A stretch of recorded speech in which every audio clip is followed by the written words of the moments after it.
I've made him forget me many times. But every time, he comes back and loves me like it's the first time. Only this time, I won't let him remember anymore. I met him on an afternoon when it was about to rain.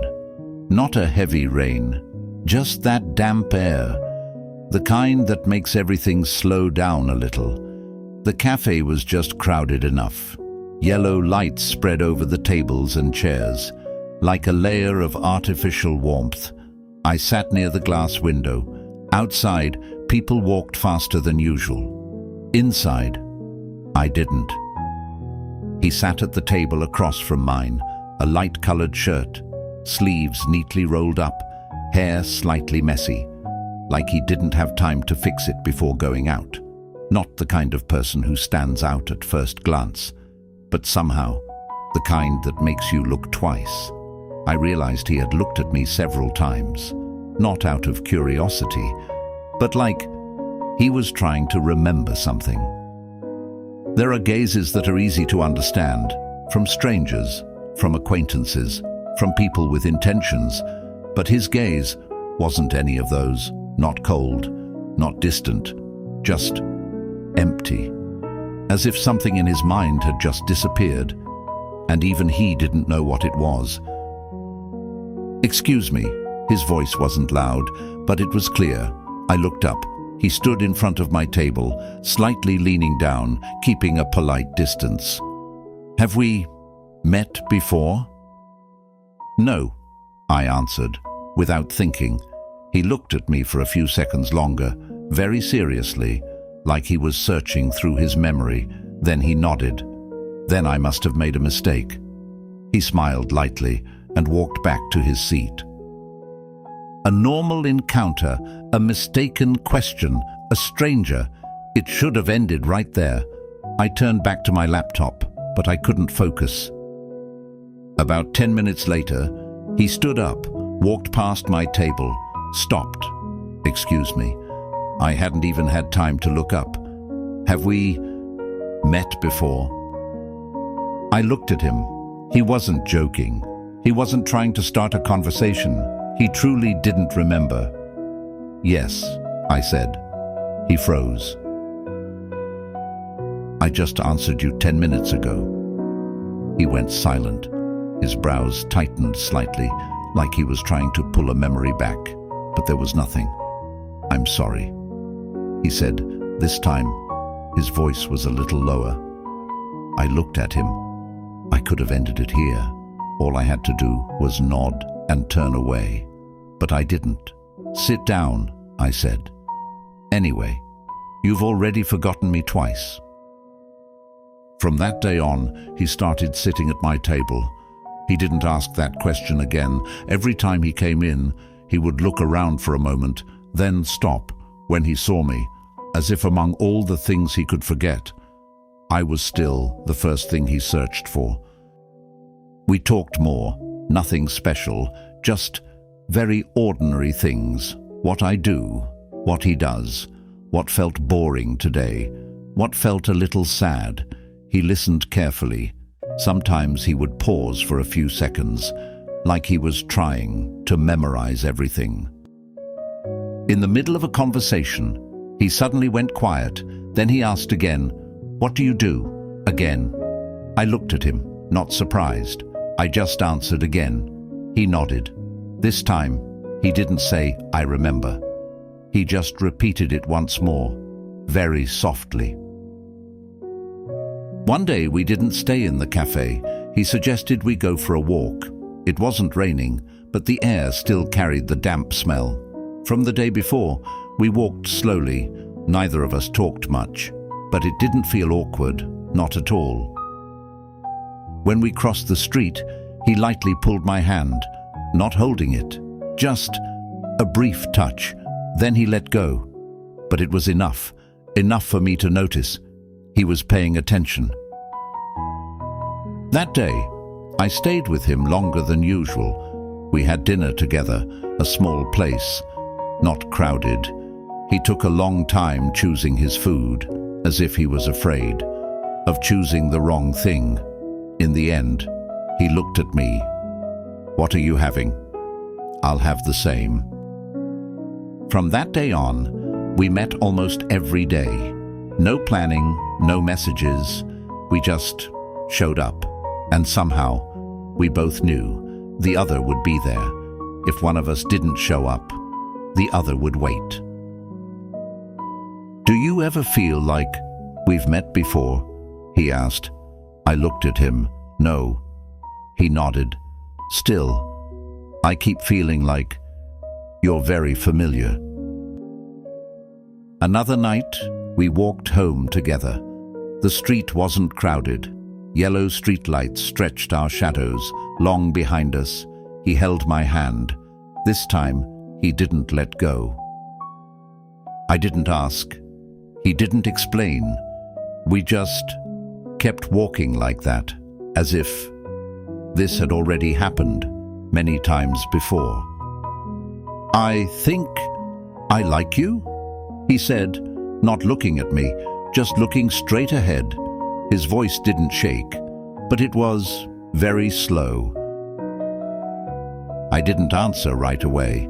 I just gently tightened my grip on his hand, like a quiet confirmation. He understood. No more words were needed. From that day on, we were no longer two people sitting at the same table, but two people who kept finding each other. That day, he arrived late. When he sat down, he looked at me for a few seconds. He didn't ask anything, just looked. "I'm sorry. I'm a bit tired today," he said. But I knew that wasn't it. He had just taken a few seconds to recognize me. We had planned to have dinner together. I arrived on time. He didn't. I waited for almost an hour.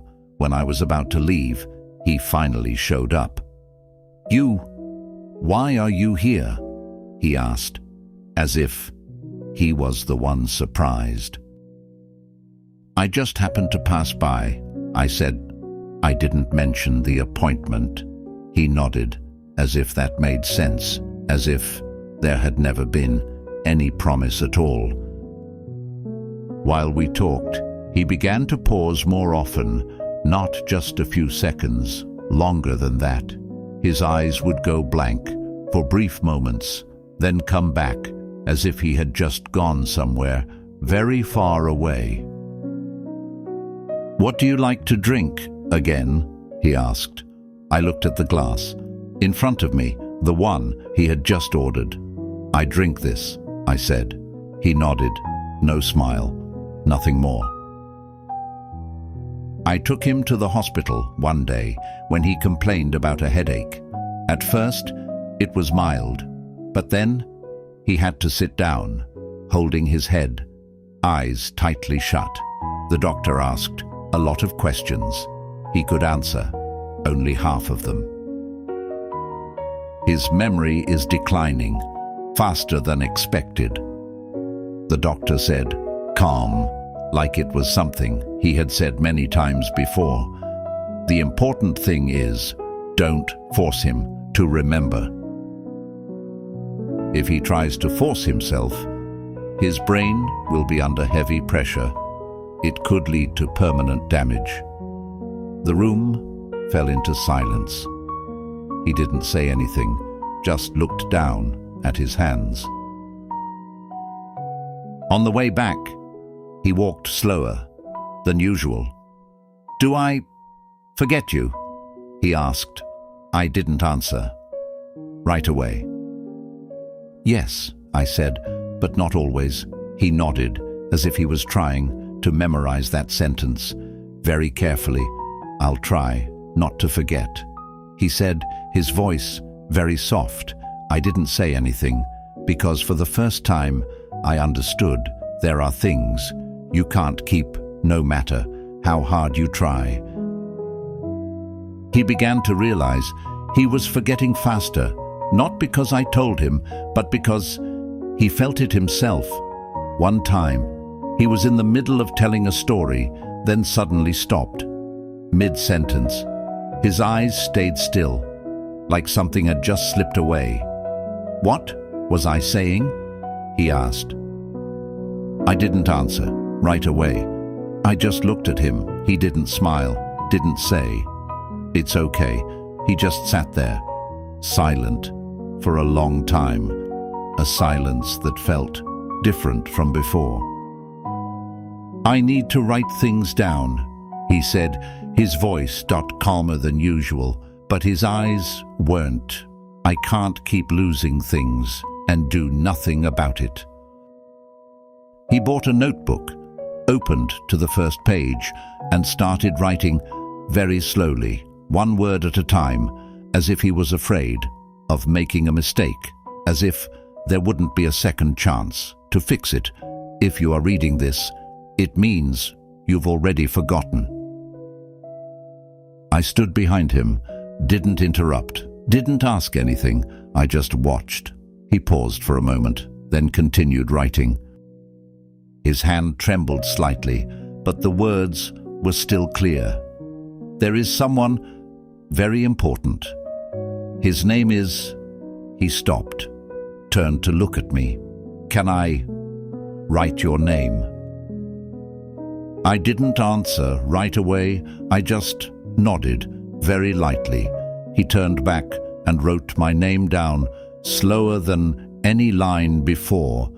"If you hear this name, please love that person."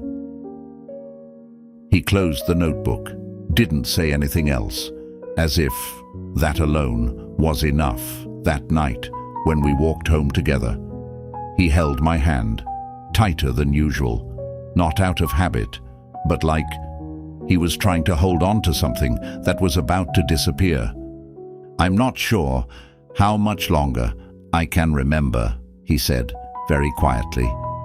"I don't want to forget you." I didn't answer. I just tightened my hand around his, because for the first time, I didn't know whether I should hope or start preparing to let go. That day, I arrived earlier than usual. He walked into the cafe, like he always did, looked around. His eyes passed over me, then stopped. Not because he recognized me, but because something felt familiar. He walked closer. "Excuse me." I already knew what he was going to say next. "Do we know each other?" No more forgetting in the middle of a conversation. This time, he forgot right from the start. "Yes." I nodded, my voice calmer than I expected. "We know each other." He looked at me like he was trying to find a feeling he once had. "That's strange," he said softly. "I don't remember anything, but you feel important." I didn't answer. I just looked at him because this was the first time he had forgotten me completely, but his heart hadn't. He started trying to remember, not because I asked him to, but because he wanted to. "I'm sure we're not just acquaintances." His brows tightened, his hand unconsciously clenched. Suddenly, he held his head like something inside was being pulled too tight. "It hurts." His voice broke. "I know there's something very important, but I can't remember it." His breath became uneven, like he was fighting against something he couldn't see. I took out the notebook he always carried with him and handed it to him. He opened it, looked at each line, read slowly. When he reached the line with my name, he stopped. "This is your name?" he asked. He looked at me for a long time. For the first time, his eyes were clear, like all the broken pieces were coming back together. "I remember you," he said very softly, and right after, he clutched his head tighter. The pain hit harder than before. His body almost gave out. Don't make me remember anymore. I stood there, didn't touch him, didn't hold him back, because I understood if he remembers me, he will destroy himself. After that day, I started avoiding him. I stopped going to the cafe, stopped taking the old road, didn't reply to his messages, even though I knew most of the time he would forget he ever sent them. One rainy afternoon, I stood under a small roof, waiting for the rain to slow down. There weren't many people, just the sound of water falling onto the street. I've been looking for you for a long time. I froze, then turned around. He was standing there, completely soaked. I don't remember who you are, he said, breathing unevenly. I just kept listening to this. He held out his phone, a voice recording. If you hear this name, please love that person. He looked at me. His eyes were no longer empty, but filled with something heavy, something he couldn't explain. I listened to it so many times. He said, I thought, if I listened enough, I would remember. He stepped closer. I remembered a little. His voice dropped. You. The moment he said it, he grabbed his head. The pain came instantly, stronger than all the times before. But he didn't stop. He still took another step forward. The distance between us, almost gone. I could feel his breath. He looked at me, clear, in pain, but certain. I remember you. He leaned down, very slowly, as if moving too fast would shatter the memory.